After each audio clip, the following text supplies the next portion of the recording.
L'effet cumulé de Darren Hardy. Alors, bonsoir les visionnaires de cette maison. Aujourd'hui, on a le plaisir d'aborder un autre livre. Alors déjà, avant d'entrer dans le résumé, j'aimerais qu'on brosse un peu le titre et puis de façon générale, de quoi parle le livre. L'effet cumulé, en fait, c'est un livre qui m'a beaucoup marqué, beaucoup impacté positivement. Et jusqu'à présent, quand je suis face à certaines situations, je pense à ce livre-là et aux leçons que j'avais tirées de ce livre. Et ça m'aide vraiment à avancer. Alors, l'effet cumulé, vraiment, ça repose sur un principe, une idée simple, presque banale, mais qui est redoutablement vrai. C'est que les petites actions répétées chaque jour produisent avec le temps des résultats extraordinaires. Donc ça, c'est un livre qui va vous aider à réussir à tenir sur le long terme aux résolutions que vous vous êtes données afin d'obtenir des résultats. On a tous vécu peut-être un moment ou ces moments où on connaît tous des personnes qui se sont déjà fixées 1001 résolutions, mais elles n'ont pas pu atteindre les résultats, elles n'ont pas pu tenir sur le long terme. Peut-être ça peut être la perte de poids, ça peut être, je sais pas, l'économie, ça peut être l'achat de quelque chose, mais elles n'ont pas pu se tenir à leur résolution afin d'obtenir le résultat. Parce que effectivement, Darren Hardy nous montre en fait dans ce livre que le succès, c'est-à-dire le succès, ici je veux définir le succès comme le fait d'atteindre un objectif que tu t'es fixé, de réaliser vraiment un rêve, une vision que tu t'es fixé. Ce n'est généralement pas le fruit d'un grand coup de génie, non. Mais c'est le choix, ce sont les choix discrets, les choix constants, souvent même invisibles au départ. Ce que tu fais quand personne ne te regarde, quand personne ne te voit, ce que tu répètes même quand rien ne semble changer, même quand tu ne vois rien vraiment qui se pointe à l'horizon. Ce que tu fais même quand tu n'en as pas envie, mais tu le fais quand tu dois le faire parce que tu sais que tu dois le faire. C'est ça aussi qu'on appelle la discipline. Et vraiment, ça insiste ce livre sur un point très clé. Donc, c'est que ce ne sont pas les décisions spectaculaires, les décisions, je ne sais pas quoi, waouh, magiques, qui transforment une vie, mais ce sont les habitudes que l'on a au quotidien. Ce sont les actions que l'on pose au quotidien, que ce soit des bonnes actions ou mauvaises. Ça finit toujours par porter du fruit. Souvent, la parole de Dieu dit, ce que tu sèmes, tu le récolteras. Donc, peu importe que ce soit bien ou mauvais, on récolte. Alors, moi, ce livre aussi, je ne l'ai pas trouvé. C'est vrai que beaucoup de personnes vont penser que c'est un livre de motivation. Mais moi, je dirais beaucoup plus que c'est un livre de responsabilisation. Oui. Ça nous rappelle vraiment que le temps est un allié puissant. Le temps c'est quelque chose. Le temps, c'est quelque chose. Ça peut être un allié, ça peut être un ennemi en fonction de comment on l'utilise et de ce que l'on sème chaque jour. Alors déjà, si tu es quelqu'un qui aime les excuses, qui trouve les excuses à tout, je pense que ce livre va un peu te déranger. En fait, ça va beaucoup te déranger. Oui, beaucoup te déranger. Parce que si tu vas comprendre que la discipline, même quand elle est pas parfaite, hein, ça finit toujours par payer. Mais si tu as toujours des excuses à tout, tu risques de ne pas aimer ce livre et tu risques de ne pas vraiment en tirer les bénéfices. Alors, comment donc utiliser la puissance du temps afin d'obtenir les résultats ou d'atteindre les objectifs que nous nous fixons? La première des choses, c'est de savoir que c'est la somme des petits efforts quotidiens qui donnent de grands succès. Et qu'en plus de ces petits efforts, il faut de la patience et de la persévérance. Tout à l'heure, j'écoutais une prédication et on a beaucoup parlé de la patience dans cette prédication-là. Vraiment.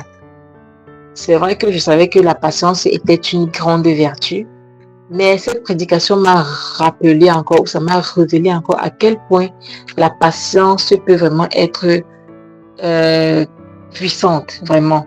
À quel point la patience peut produire des résultats extraordinaires dont on ne se doutait même pas. Voilà.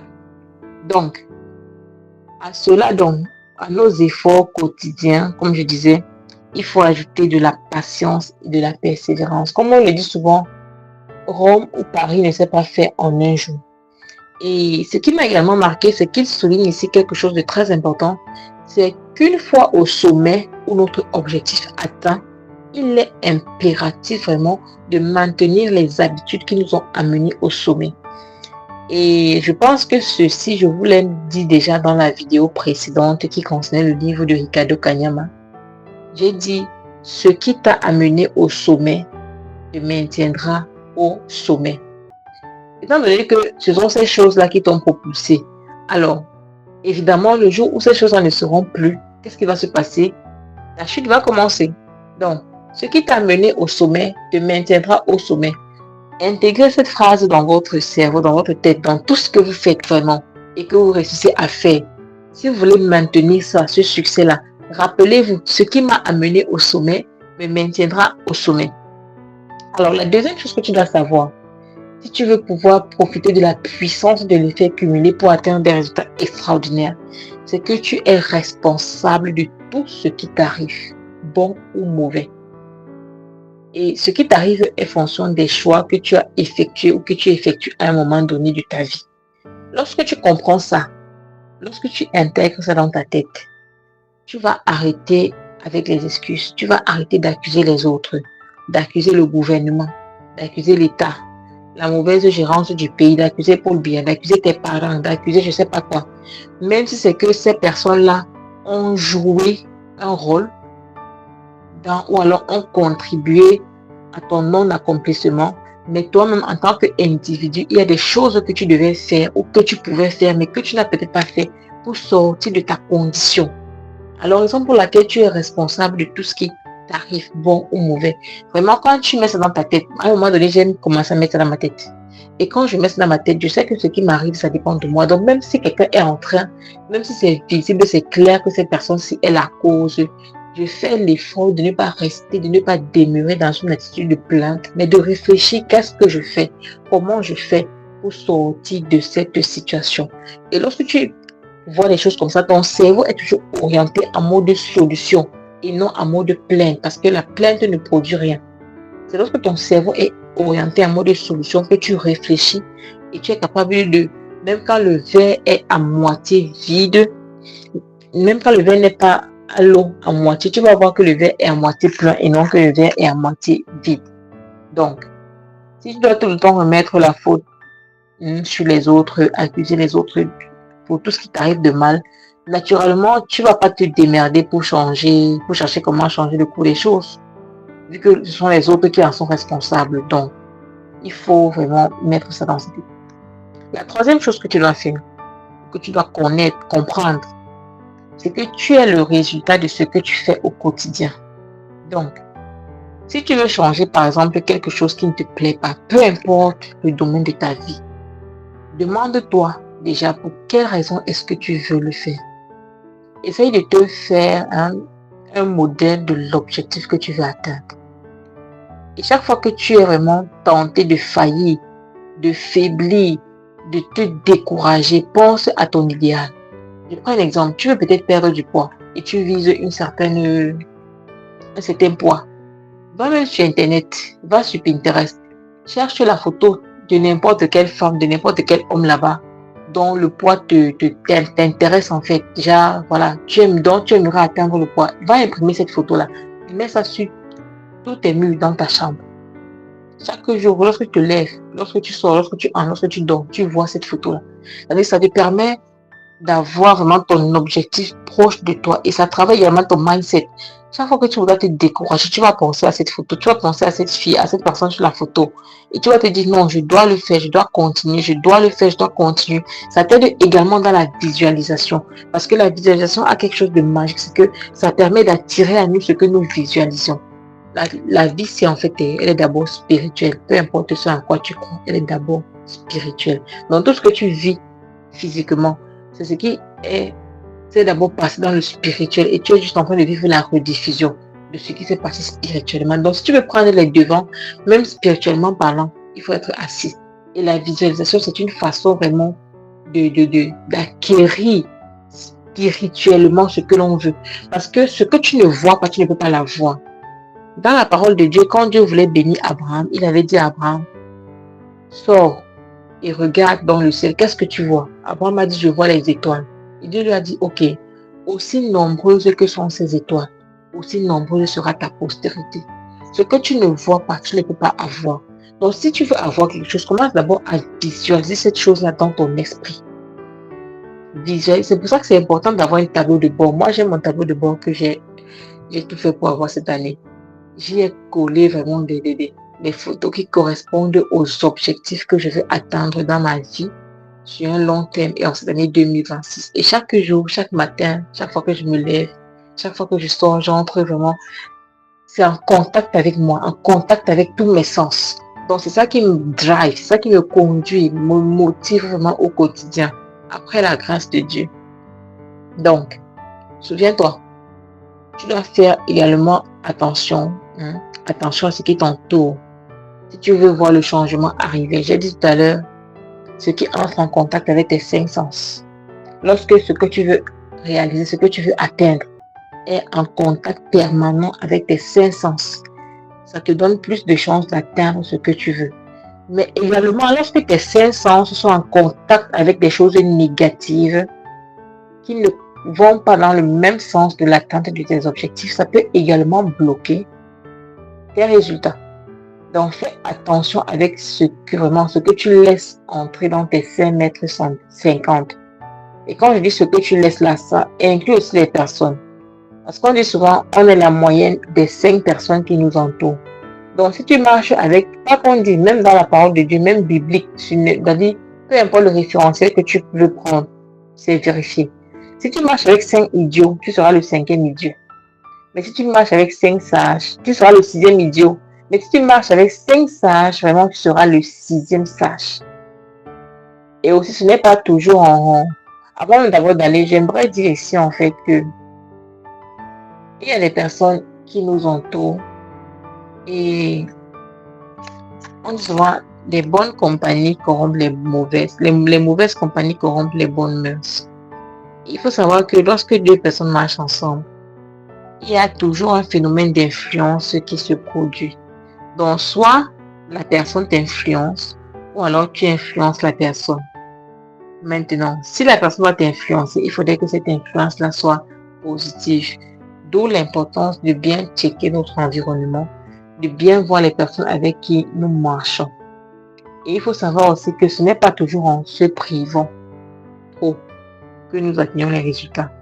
Mais c'est en remplaçant les mauvaises habitudes par les bonnes. Pour que nous ne ressentions pas le manque des mauvaises habitudes que nous avons abandonnées. Je vais prendre un exemple. Tu es dans une démarche de perte de poids et tu te dis, ok, je vais arrêter de grignoter. Tout ce qui est grignotage, là, vraiment, j'arrête. Si tu te prives seulement de grignoter, ça peut être difficile pour toi. Mais si tu essayes de remplacer tes moments de grignotage par des moments où, par exemple, tu consommes une boisson bio, où tu prends un fruit, où tu prends un légume, ça sera plus évident pour toi de ne plus retomber dans le grignotage. Je vais prendre un autre exemple. Tu es en train de lutter peut-être avec la masturbation. Alors, l'idéal, ce ne serait pas chaque fois que tu es tenté de t'asseoir et de lutter avec tes pensées. Est-ce que je le fais? Est-ce que je ne le fais pas? Est-ce que ton corps veut le faire, mais ta tête ne veut pas le faire? Non. L'idéal serait lorsque tu sens que tu es en train, cette envie-là est en train de vraiment, c'est en train de te tenter. Essaye de détourner ton attention en faisant une autre activité.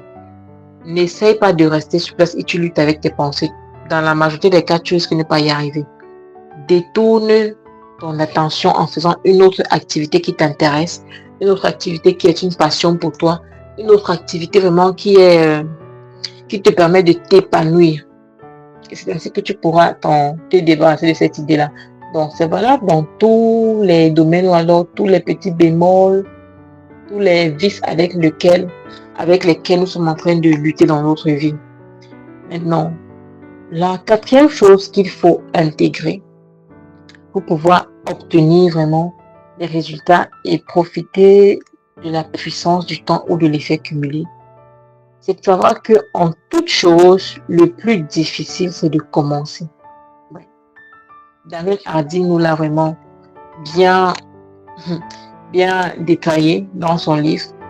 Et lorsqu'on a réussi à commencer, c'est la routine, l'habitude, la régularité qui va nous aider à maintenir le cap. Et pour rendre ça vraiment très très pratique et implémenter ce que nous avons lu, je propose que chacun de nous vraiment, chacun de nous, on puisse se donner, si ce n'est pas encore dans tes habitudes, tu puisses te donner une routine de la journée. C'est pour ceux qui avaient déjà une routine, c'est très bien. Mais si tu n'avais pas encore de routine, vraiment, c'est le moment d'avoir une routine dans la journée. C'est-à-dire faire une to-do list de ta journée. Maintenant, après, tu vas également faire un planning de ta semaine, un planning de ton mois, un planning de ton année. La planification, c'est la base. C'est la base, c'est la base, c'est la base, c'est la base. Je ne le dirai jamais assez. Et si tu veux faire le planning de ton année, du moins pour faire tout ceci, vivre dans la planification, tu ne peux pas le faire sans avoir un outil qui est un agenda.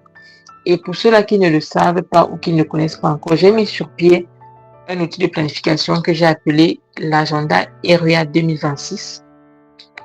C'est un agenda 2 en 1, c'est un planeur même concrètement. Donc, qui te permet de planifier, suivre tes objectifs et tes finances sur une base régulière, journalière, hebdomadaire, mensuelle et annuelle. Donc, pour toutes les personnes, si tu veux en savoir plus vraiment, contacte-moi. Fais-moi juste un message en commentaire ou alors via mail. Et puis, on en discutera. Donc, il ne faut plus laisser tes journées se dérouler comme ça, ci et là, ça sort comme ça sort. Parce que ce que tu laisses dans les mains du hasard, le hasard va se charger de te donner ce qu'il veut. Et ce qu'il veut n'est pas toujours le meilleur pour toi. Donc, c'est à toi d'être intentionnel dans tout ce que tu fais et de donner la direction que tu veux à tes journées, de prendre le contrôle de tes journées.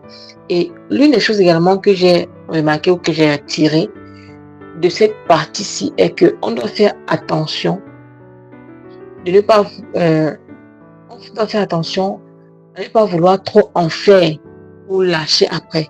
Genre feu de paille, je ne sais pas si tu vois. C'est pourquoi tu dois mettre une routine qui s'adapte vraiment à ta force, à tes disponibilités, à ton énergie. Et c'est aussi l'une des raisons pour lesquelles, après, pour toutes les personnes qui ont pris l'agenda ERIA, j'ai mis sur pied un groupe de suivi. Parce que on sait tous comment ça se passe avec des agendas. Beaucoup de personnes, en début d'année, elles achètent un agenda, mais après, c'est rangé dans la maison, on n'utilise pas. Alors, ça ne nous sert pas vraiment comme ça devrait nous servir. Donc, pour éviter ça, je mets sur pied, il y a un groupe de suivi qui est mis sur pied pour vous aider dans l'utilisation de l'agenda et dans la planification également, afin que vous puissiez en bénéficier de tous les bienfaits. Donc, l'essentiel, ce n'est pas de venir une fois là, faire le max et après rendez-vous dans 3 mois. Non.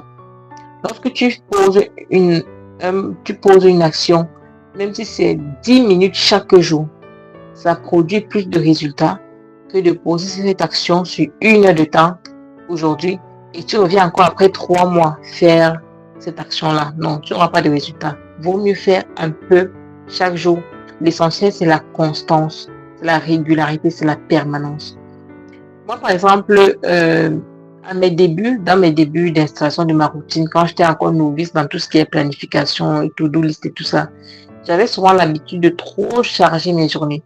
Ce qui fait qu'en fin de journée, quand je faisais le bilan, je n'avais même pas fait la moitié, sinon le tiers, la moitié c'est trop dit, sinon le tiers des tâches que j'avais programmées. Et pourtant, de toute la journée, parfois, à aucun moment, je n'étais allée surfer sur Facebook, regarder des films ou alors faire toute autre activité inutile qui me perdait du temps. Donc, ça faisait aussi que dès qu'il y avait un moindre petit imprévu, ça bouleversait toute ma journée. Parce que vraiment, ma journée était surchargée. Et à la fin de la journée, j'étais frustrée, très, très frustrée de ne pas pouvoir atteindre mes objectifs, de ne pas pouvoir atteindre ne serait-ce que les 1/3 de mes objectifs.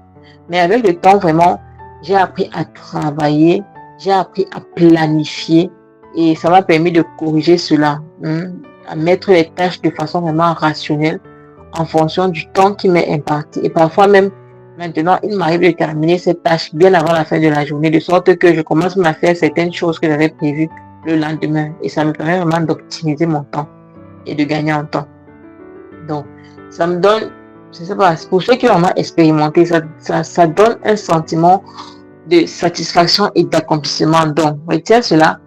Au lieu de programmer 10 000 choses durant la journée et ne même pas avoir fait le tiers, c'est mieux de programmer une, deux, maxi 3 choses, 3 tâches importantes, lourdes, que tu vas faire et que tu peux réaliser, ne serait-ce même qu'à 80%. Voilà. Maintenant, la prochaine chose sur laquelle je voudrais attirer l'attention, ce que j'ai retenu, j'ai tiré de ce livre-ci. Il a parlé de l'accélération. L'accélération. Et quand j'ai lu cette partie, moi, ça m'a beaucoup fait penser à mes années de compétitrice, lorsque je faisais encore le judo. Oui. Ce que mon maître avait l'habitude de me dire quand il voyait que peut-être je suis à bout et que je veux m'arrêter, c'est qu'il me disait, si tu veux gagner ton combat, tu dois faire ce que tout le monde ne fait pas. Et ce que tout le monde ne fait pas, c'est continuer lorsqu'ils sont à bout. Parce que c'est trop facile de travailler quand tu as toutes tes forces. C'est trop facile de t'entraîner quand tu as toutes tes forces. Tout paraît évident. Mais en effet, vraiment, c'est quand tu es à bout que le travail commence. C'est quand tu es fatigué et tu continues, que ton corps bénéficie vraiment de l'entraînement que tu es en train de lui donner à travers ce surplus d'efforts que tu fais à chaque fois. Donc, j'avais toujours ça en tête en fait. Chaque fois que je pensais avoir atteint mes limites, je pensais à ce qu'il m'avait dit et ça me boostait tellement à continuer. Au point où moi-même, j'étais parfois surprise de mes performances. Oh là là, ça a été une belle époque. Qu'est-ce que le sport me manque. Particulièrement le judo, le tapis, la compétition, tout ça, ça me manque des fois. Mais bon, dans la vie, il y a un temps pour toutes choses. Donc, en appliquant ce principe-là, vraiment, je confirmais que tout se passe dans la tête. Tout se passe par la tête et c'est vraiment quelqu'un à qui j'aurai un très grand hommage, Maître Francis. Donc, pour faire le lien avec notre livre, ce principe s'applique également dans nos vies. Et je crois que, en fait, c'est ça que l'auteur veut nous faire comprendre. C'est dans tout ce que tu fais.